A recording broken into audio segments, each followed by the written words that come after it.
साल था 1983। एक ऐसा साल जब इतिहास और रहस्य एक दूसरे से टकराने वाले थे। गुजरात के डबारी गांव के पास अरब सागर की गहराइयों में कुछ ऐसा छिपा था जिसे जानने के लिए वैज्ञानिकों की एक टुकड़ी समुद्र की 130 फीट गहराई में उतरी। जैसे जैसे वो गहराई में जाते गए, समुद्र का सन्नाटा उनके दिलों की धड़कन बढ़ा रहा था। और फिर वो दृश्य सामने आया जिसने उनकी सांसें थाम दी। वे बिना एक पल गंवाए तेजी से ऊपर लौटे। पानी से बाहर आते ही घबराए हुए हाथों से उन्होंने अपने अधिकारी को फोन मिलाया। फोन की घंटी कुछ देर तक बजती रही और फिर उधर से एक धीमी आवाज आई, लेकिन उस आवाज का जवाब देने के लिए उनके पास शब्द नहीं थे। घबराहट में कांपते हुए उस वैज्ञानिक ने जो कुछ देखा था वो बयान करना शुरू किया। हर शब्द उनके मुंह से ऐसे निकल रहा था जैसे वो खुद उस दृश्य को फिर से देख रहे हों। वो अधिकारी जो पहले आराम से सुन रहे थे, जैसे ही उन्होंने ये वाकया सुना, उनके हाथ से फोन छूट गया। आखिर उन्होंने समुद्र के नीचे ऐसा क्या देखा जिसने उनकी रगों में बर्फ जैसी ठंड दौड़ा दी और अधिकारी को भी मूक कर दिया। उस रहस्य को जानने के लिए हमारे साथ आइए उस गहराई में, अरब सागर की गहराई में, जहां आज भी लहरों का शोर है, लेकिन उनके भीतर एक भयानक सन्नाटा पसरा हुआ है। उस सन्नाटे में दफन हैं अनगिनत रहस्य जिनकी गहराइयों तक पहुंचना किसी चुनौती से कम नहीं। कुछ साल पहले इन गहराइयों में एक ऐसा रहस्य उजागर हुआ जिसने सबको स्तब्ध कर दिया। वहां समुद्र के नीचे एक नगरी की परछाई नजर आई, लेकिन ये कोई साधारण नगरी नहीं थी। ये एक भव्य नगरी थी, इतनी खूबसूरत, इतनी विशाल कि जिसने भी इसे देखा उसका दिल वहीं थम गया। ऊंची दीवारें, विशाल गेट जिन पर की गई नक्काशी एक अलग ही कहानी बयां कर रही थी। सड़कें, महल और एक पूरा शहर, ऐसा शहर जो आज के किसी भी शहर को चुनौती दे सकता था। वैज्ञानिकों के दिलों में सवाल उमड़ने लगे, ये नगरी यहां कैसे पहुंची? ये कितनी पुरानी है? इन सवालों का जवाब पाने के लिए उन्होंने वहां से पत्थरों के सैंपल लिए। जब इनकी कार्बन डेटिंग की गई तो जो सच सामने आया उसने सबके पैरों तले जमीन खींच ली। वो पत्थर महाभारत काल के निकले और तभी एक और रहस्य से पर्दा उठा। ये वही नगरी थी जिसका जिक्र महाभारत में किया गया है, श्री कृष्ण की नगरी द्वारका, जिसे भगवान श्री कृष्ण ने समुद्र किनारे बसाया था। अब आप सोच रहे होंगे, हमें कैसे पता चलेगा कि यही असली द्वारका है? इसका क्या सबूत है? तो आज इन सारे सवालों के जवाब हम द्वारका, जो आज गुजरात के जामनगर जिले में अरब सागर के किनारे एक छोटा सा शहर है, जिसे भगवान विष्णु के 4 धामों में से एक माना जाता है, जहां हजारों कृष्ण भक्त हर साल दर्शन के लिए आते हैं। अगर वही द्वारका है तो फिर ये रहस्यमयी नगरी क्या है? श्रीमद् भागवत पुराण के 10वें अध्याय में एक अद्भुत कथा छिपी है। कहते हैं, जब भगवान श्री कृष्ण ने कंस का वध किया तो मथुरा में फिर से शांति लौट आई। लेकिन कंस की मौत का प्रतिशोध लेने के लिए उसके ससुर जरासंध ने मथुरा पर आक्रमण कर दिया। एक बार नहीं, 2 बार नहीं, बल्कि पूरे 17 बार। इन निरंतर युद्धों से मथुरा की प्रजा त्रस्त हो गई और भगवान श्री कृष्ण को भी इस बात से असीम दुख हुआ। तभी उन्होंने एक निर्णय लिया, एक ऐसा निर्णय जो इतिहास के पन्नों में अमर हो गया। कृष्ण ने अपनी प्रजा की रक्षा के लिए मथुरा से दूर जाने का फैसला किया। 1200 किलोमीटर की दूरी तय करके वो अरब सागर के तट पर पहुंचे और समुद्र के ऊपर एक नगरी बसाने का आदेश दिया। लेकिन समुद्र देवता की मर्जी के बिना यह संभव नहीं था। कृष्ण ने समुद्र देव की पूजा की और प्रसन्न होकर समुद्र देव ने 12 योजन यानी करीब 153 किलोमीटर की भूमि प्रदान की। इस पवित्र भूमि पर भगवान विश्वकर्मा ने एक ऐसी नगरी का निर्माण किया जो आज की सबसे विकसित शहरों को भी मात दे सकती थी।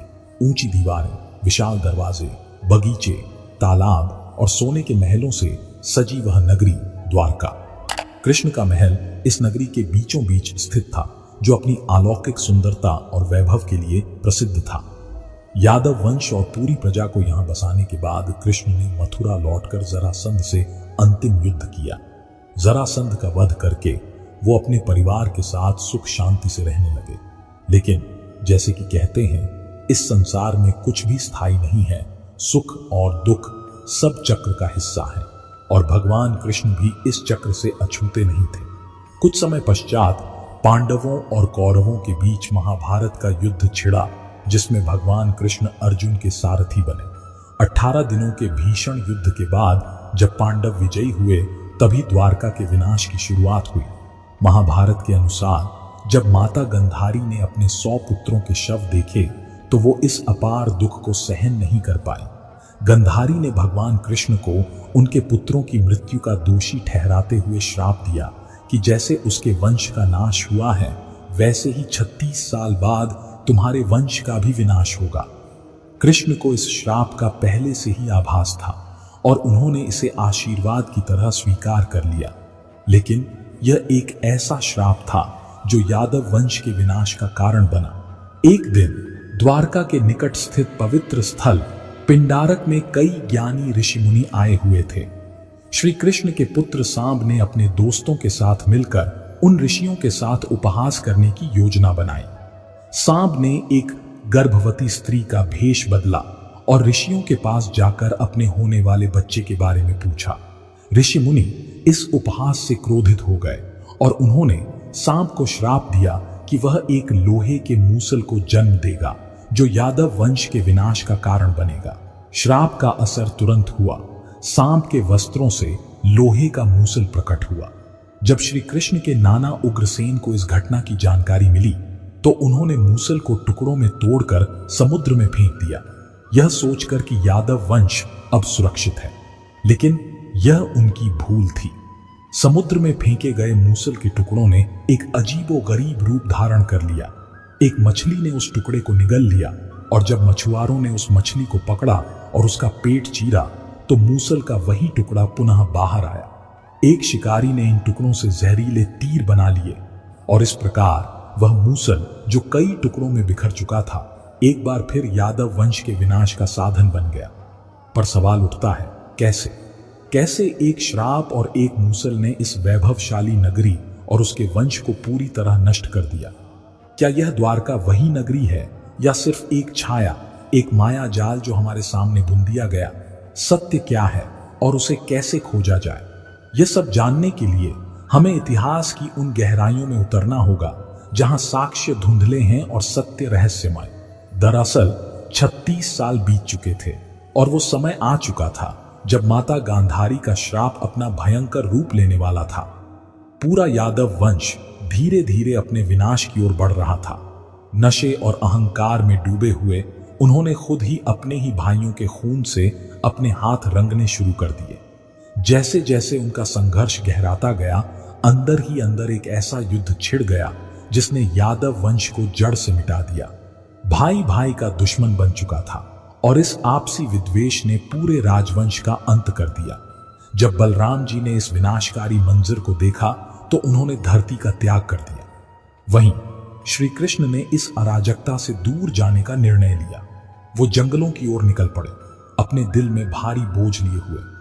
कुछ दूर चलने के बाद वो एक पीपल के पेड़ के नीचे जा लेटे। तभी एक शिकारी की नजर उन पर पड़ी।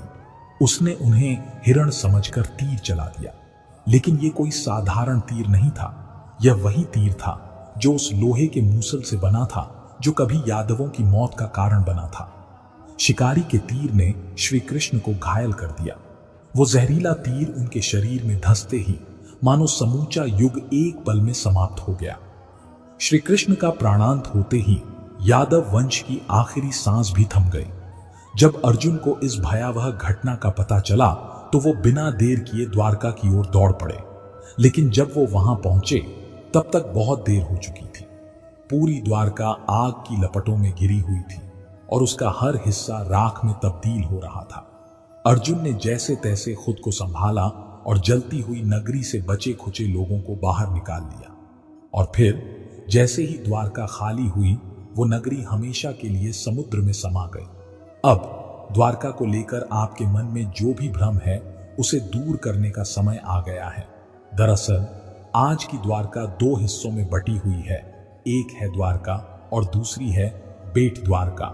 द्वारका एक छोटा सा शहर है जो समुद्र के किनारे बसा हुआ है, जबकि बेट द्वारका अरब सागर के बीच स्थित एक द्वीप है। कई सालों तक बेट द्वारका को मात्र एक मिथक माना जाता रहा, एक पौराणिक कथा जो सच्चाई से बहुत दूर थी। इसकी वजह यह थी कि हमारे पास ऐसा कोई ठोस प्रमाण नहीं था जो पौराणिक कथाओं में वर्णित इस रहस्यमय नगरी को वास्तविक साबित कर सके। फिर साल 1930 में अरब सागर में एक खोज की गई जिसने इतिहास की धारा को बदल दिया। इस दौरान बेट द्वारका के कई अवशेष मिले जो एक छुपी हुई नगरी के संकेत थे। इसके बाद साल 1963 में इस द्वीप पर खुदाई की गई और वहां से कई प्राचीन मूर्तियां और बर्तन निकले। लेकिन खोज का सिलसिला यहीं खत्म नहीं हुआ। 1980 से साल 1990 के बीच वैज्ञानिक डॉक्टर एस.आर. राव और उनकी टीम ने इस मिशन को अंजाम देने का संकल्प लिया। कई दिनों की कठिन खोजबीन के बाद आखिरकार समुद्र की गहराइयों में एक अद्भुत नगरी के अवशेष मिले। लेकिन अब भी सबसे बड़ा सवाल वही था, क्या सच में ये अवशेष श्री कृष्ण की नगरी द्वारका के ही थे? इसका रहस्य जानने के लिए वैज्ञानिकों ने उन पत्थरों की कार्बन डेटिंग की। कार्बन डेटिंग के जरिए करीब 50,000 साल पुराने किसी भी अवशेष के समय का अंदाजा लगाया जा सकता है। जब डॉक्टर नरहरि आचार्य ने महाभारत में वर्णित ग्रहों की स्थिति का अध्ययन किया तो उनके होश उड़ गए। उन्होंने गणना की कि महाभारत का युद्ध 3120 ईसा पूर्व में हुआ था। यही वो समय था जब द्वारका का निर्माण हुआ था। लेकिन जब पत्थरों की कार्बन डेटिंग की गई तो सामने आया कि ये पत्थर भी उसी युग के हैं। लेकिन यहां एक सवाल खड़ा होता है, क्या सिर्फ पत्थरों की उम्र जानकर हम ये दावा कर सकते हैं कि ये द्वारका के ही अवशेष हैं? इस सवाल का जवाब ढूंढने के लिए वैज्ञानिकों ने समुद्र की गहराइयों में छलांग लगा दी। अरब सागर की गहराइयों में दबी इस नगरी का मापन शुरू किया गया और जब नगरी का मापन सामने आया तो एक खौफनाक सिहरन सी दौड़ गई। इस नगरी का विस्तार 12 योजन यानी 153 किलोमीटर का था। भागवत पुराण के अनुसार यही वो जमीन थी जिसे समुद्र देव ने श्री कृष्ण को द्वारका बसाने के लिए दी थी। क्या ये सब महज एक संयोग था या वाकई समुद्र की गहराइयों में आज भी श्री कृष्ण की नगरी द्वारका छुपी हुई है? ये सोचकर रूह कांप जाती है कि उस समय के लोग कैसे रहे होंगे, क्या सोचते होंगे। और आज भी समुद्र के नीचे खुदाई जारी है, जैसे कि वो प्राचीन नगरी हमें अपनी कहानी सुनाने को बेकरार हो। तो ये थी वो अद्भुत कहानी श्री कृष्ण की नगरी द्वारका की। उम्मीद है कि इस रहस्य से भरी कथा ने आपके मन को झकझोर दिया होगा। आज के वीडियो में बस इतना ही।